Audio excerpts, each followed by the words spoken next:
Now you're welcome back. Always good to have Adam Pope of BBC Leeds with us. Adam, great to have you back on the show. How are things?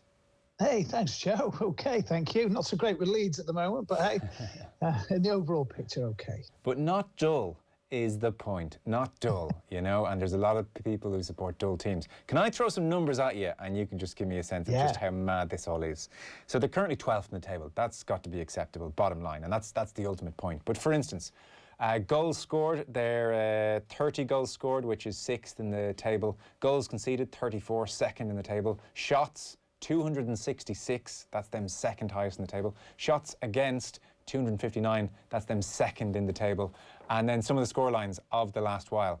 They whooped Newcastle 5-2. They go to Old Trafford, lose 6-2. That was an unbelievable game. They beat Burnley 1-0, positively boring by their standards, Adam. Then they beat West Brom 5-0. Then Spurs come and beat them 3-0. Then Crawley bloody Town from League 2 beat them 3-0. And then just the other night, Brighton beat them 1-0. And Bielsa said that the last 2 games have concerned him slightly. But I mean, like, I'm throwing all them numbers up in the air and I'm saying it's good fun altogether. So what's the feeling then?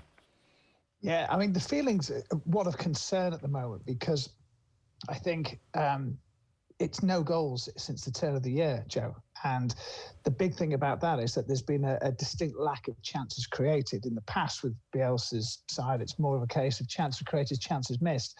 But noticeably, there's been very few shots on target. I mean, I'm just thinking last time out, hardly was the keeper tested at all. And on top of that, there weren't many great chances created either. So that game was for me was a big one. I think if they'd won that would definitely guarantee them for me in another year in the Premier League, which I think is going to happen. But there is concern, Joe, because far from it going off the rails, it's just that there's that awful feeling that you get, and it's annually with Leeds now, is that they go out of the FA Cup to lower league opposition, and that's the 4th time in a row in the 3rd round, and then it tends to affect their league form, and it's a trend for Leeds, and sadly that's where fans are thinking, well, let's just not see the wheels come off just at the moment.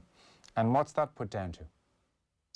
Well, I mean, the defeat at Crawley, I would say, would be down to the changes he made at half-time definitely weakened the side, and I think he was so rigid in what he wanted to do that day was to give Liam Cooper, who's coming back from injury, the captain, 45 minutes, which he did.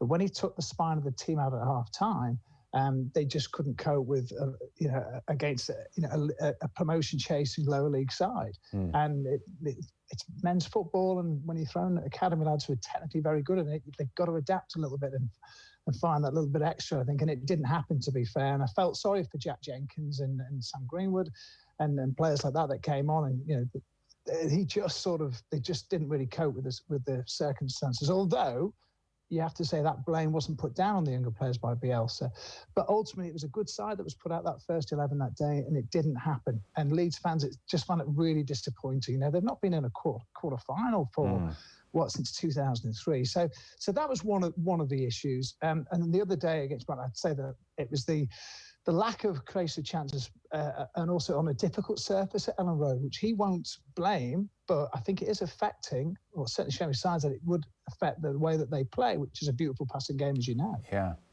They're a joy to watch, and I think everybody still has faith in Bielsa. John Giles is a regular on this show still, and you'll know all about it. And he was saying the other night, if Bielsa had the Man United players, he'd win the league. Some of the stuff he sees from Bielsa is really top class.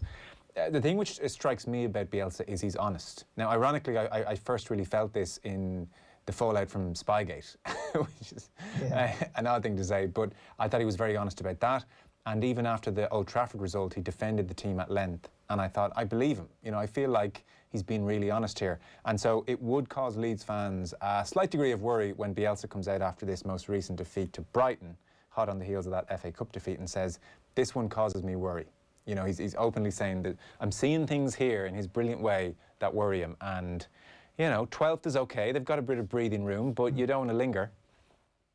No, you don't. And the next game for Leeds is they were meant to play tonight against Southampton. They've got Newcastle away, who, as you quite rightly said, Joe, they battered them at Ellen Road. It was I know Newcastle got a couple of goals, but it was a 5-2 going on 6 or 7. Now, for me, if they've got to beat Newcastle. With Newcastle in free fall, I think they're in massive danger of going down. So faith in Bielsa is there. It's just, I think he's been criticised more in the last few weeks than I've really noticed in the past. I mean, they've had wobbles each season, Joe. Don't forget, they've had long sort of wobbles, if you like, which threatened promotion last season for a little while before they really got it together with about 6 games before the lockdown came and the stop in proceedings. So there is faith, and he's not going to change. So you know that. Yeah, we've spoken about it before. This is his way. Yeah, and of course, and it's what makes him so compelling. Is there a specific criticism of him, or is it just general mutterings? It was specific about the Crawley was what he did at half time. That was the big criticism. Also, I mean, people then will look at selection and think, oh, Kiko Casillas been in goal as well. I mean, he had a nightmare that game. There's no doubt about it. Although he's been defended and continues to be defended by Bielsa, ever since. So selection's been a bit of an issue, but he's got so much credit, Joe. He's 120 games in, win ratio, it's superb. It's above 50%. He's achieved, let's not forget, he's achieved something that nobody had done in 16 years at Leeds. And as you say, and John Giles is absolutely correct here, the coaching of these players to a level that nobody expected of them is almost incomparable. I've never seen coaching to this level. So the faith is there, but that doesn't mean that there can't be genuine criticism. And the great thing with him, Joe, is that he will either defend it, because he'll listen to it, and he'll either come back with a retort and lay it all out there for you in a lengthy press conference pre-match. Yeah. And he does respect everybody's opinion on that, if you like. And he has the decency to engage you on it as well, which is a lot of managers won't do it. They think you're impinging on them. Enjoy it while you can, Adam. It won't last when the next guy's in. Stay with us a moment, because there's been a big goal at Craven Cottage. Joe Rawson has the details. Fulham 1, Manchester United 2. Scott Parker's side started this second half well, but they failed to make their pressure pay, and United have made them pay at the other end. A fantastic goal from Paul Pogba, who controlled the ball out of the sky over on the right-hand side, took it inside 2 Fulham defenders up to the edge of the area, and then curled the ball past the dive of Areola into the right-hand side. It's Fulham 1, Manchester United 2. It was a brilliant goal. It was a brilliant goal. It was a really, really brilliant goal. He takes a lot of sticks. You're kind of happy for him sometimes when it works out. Adam.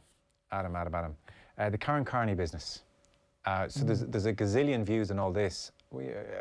Your sense of the club and how it handled it, and the wider interpretation of what went on. She's obviously shut down her Twitter account now. This is former English international Karen Carney, who had some criticism of Leeds, or some worries for Leeds, and she was making the point, I think people are fairly familiar with this story, but in short, she was making the point on Amazon Prime that, maybe COVID had saved them a little bit last season in terms of giving them a rest. We've often talked about Leeds' hard running, and then, the point was made that they had won 6 and drawn 1 of their 9 fixtures before lockdown, so hardly in crisis before lockdown arrived. And Leeds United retweeted this, and the pile-on ensued, and then the various opinions were thrown in, be it, well, this is treating her like a male pundit, and this is, this is equality, this is what happens if you're a pundit, and others saying, look, female pundits are trying to make their way in the game, and you invite a pile on like that on social media, and it gets nasty, and it did get nasty. So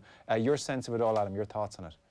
Well, firstly, I think anybody at the club was right to call out what was, I think, incorrect, if you want to call it journalism or lazy punditry, is what people have thrown at it. And I think in that sense, they do call out those pundits are doing. And it's not just Karen that's done that there. Tim Sherwood's done it. I think Robbie Savage has been guilty of it.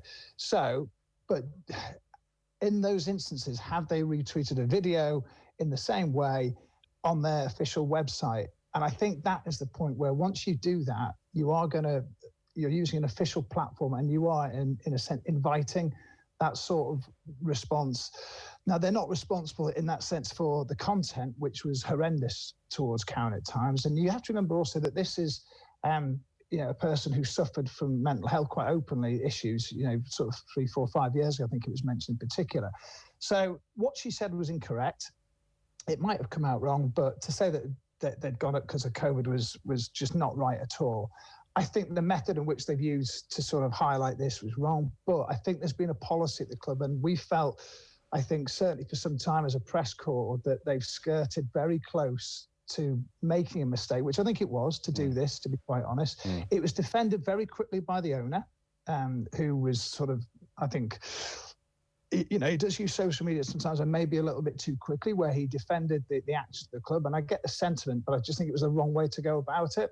So, and I think privately the club regretted that it was done, and I think they'd see a change. They want to be, in a social media sense, more like a Roma, who are sort of well known for a lot of their social media sort of output, really, if you like, and do a lot of good.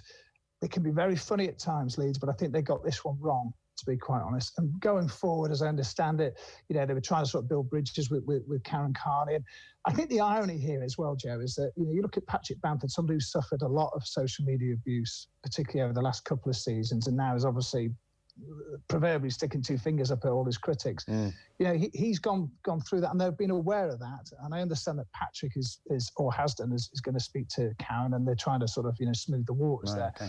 So there's a responsibility from the club to be careful, and I think they got this one wrong. That's my opinion. What's a good season for Leeds then, Adam? Well, I think for me, it was comfortable 15. That was my prediction, and I'm going to stick with that.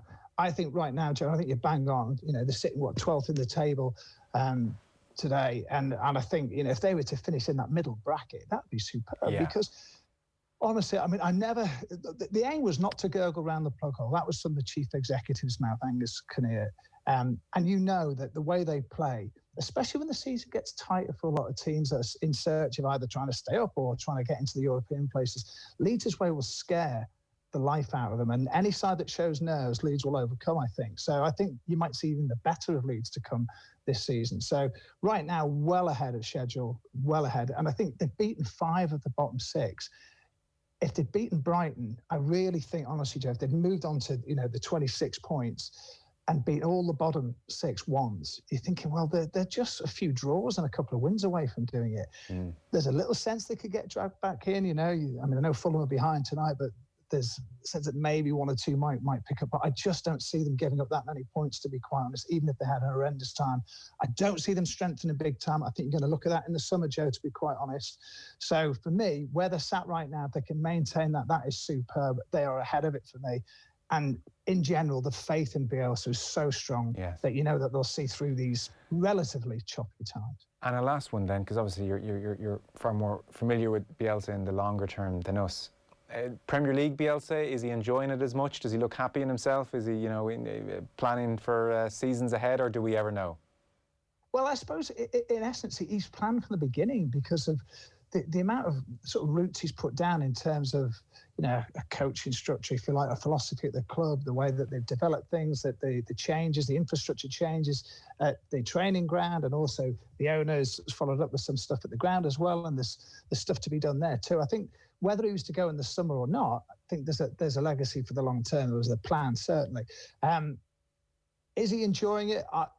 It's really weird, actually, because when you see him pre-match, he can do massively long sort of press conferences with us, even though it's via Zoom and what have you, and he goes into detail, and he looks very comfortable and quite happy. Post-match, you can see he's trying to get out as quickly as possible because he's got so many more commitments to do. They're the only times that we see him.